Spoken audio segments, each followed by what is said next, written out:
Guys, welcome to my new channel Sunil Khan. तो मैं आया था बारिश में घूमने के लिए। ये देखो हमारे यहाँ सुरपुरा गांव में ये मेरा नांदेरा है और इसमें बहुत तेज़ बारिश हो रही है। ये तेजा जी का मंदिर है और हम चले थे यहाँ पे घूमने के लिए। तो फिर हमें एक चीज़ दिखी, तो आपको ये देखो, ये बहुत ही परेशानी में ये पक्षी, ये बहुत ही परेशानी में है।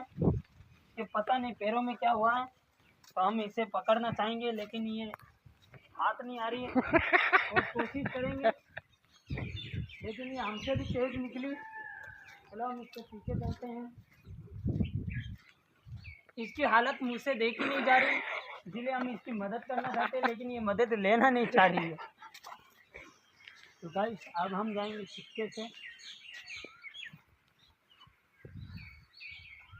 तो गाइस इसके तो पैर ही, गाइस ये तो हमसे भी ज़्यादा तेज निकली और ये चली गई।